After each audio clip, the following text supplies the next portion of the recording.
ভেদাভেদ ভুলে ঐক্যবদ্ধ হতে হবে বলেছেন নানক। সকল দ্বন্দ্ব ও সংঘাতকে ছাপিয়ে ও ভেদাভেদ ভুলে নৌকার পক্ষে এক হয়ে কাজ করতে এক হলেন ঢাকা ১৩ আসনের বর্তমান সংসদ সদস্য অ্যাডভোকেট জাহাঙ্গীর কবির নানক ও ওই আসনে নৌকা থেকে এবার মনোনীত প্রার্থী সাদেক খান। ঐক্যবদ্ধভাবে নৌকাকে বিজয়ী করার কথা দেওয়া আবেগ ঘন বক্তব্যে মুগ্ধ হয়ে আওয়ামী লীগের মনোনীত প্রার্থী সাদেক খান বলেন, আমার বড় ভাই যে বক্তব্য সবার সামনে দিয়েছেন, আমাকে বুকে তুলে নিয়েছেন, এর জন্য আমি ওনাকে স্যালুট জানাই। গতকাল সন্ধ্যায় রাজধানীর মোহাম্মদপুরের সূচনা কমিউনিটি সেন্টারে নানকের আয়োজনে মত বিনিময় সভায় সাদেক খানকে সমর্থন জানান নানক।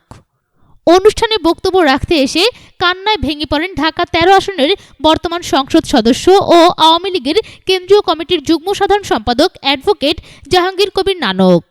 তখন সেখানে একটি আবেগঘন পরিবেশের সৃষ্টি হয়, অনেকেই সেখানে কান্নায় ভেঙে পড়েন। কান্নায় বিজড়িত কণ্ঠে নানক বলেন, আমি যেদিন থেকে এই এলাকা নৌকা তুলে নিয়েছি সেদিন থেকে নিরবিচ্ছিন্নভাবে কাজ করে গিয়েছি। আমাদের নেত্রী শেখ হাসিনা এবার নৌকা তুলে দিয়েছেন সাদেক খানের হাতে। তাই সব ভেদাভেদ ভুলে আমাদের ঐক্যবদ্ধ হতে হবে। এ দেশকে রক্ষার স্বার্থে, নৌকার স্বার্থে আমাদের এক হতে হবে। কারণ নৌকার বিজয় ছাড়া আমাদের সামনে আর কোনো পথ খোলা নেই। এবার নৌকা থেকে ঢাকা ১৩ আসনে মনোনীত প্রার্থী ও ঢাকা মহানগর উত্তর আওয়ামী লীগের সাধারণ সম্পাদক সাদেক খান তার বক্তব্যে বলেন, আমার বড় ভাই জাহাঙ্গীর কবির নানক, কেউ বলতে পারবে না আমি তার সঙ্গে কোনোদিন বেয়াদবি করেছি।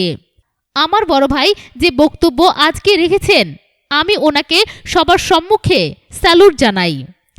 নৌকা থেকে মনোনীত সাদেক খান বলেন, আমাদের সকলকে ঐক্যবদ্ধ হয়ে সকল ভেদাভেদ ভুলে নৌকার স্বার্থে কাজ করতে হবে।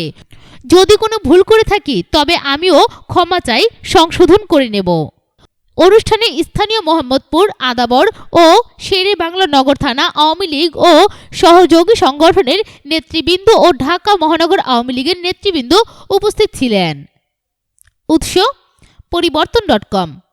সব খবর সবার আগে পেতে ফ্রিক নিউজের সাথেই থাকুন। ধন্যবাদ।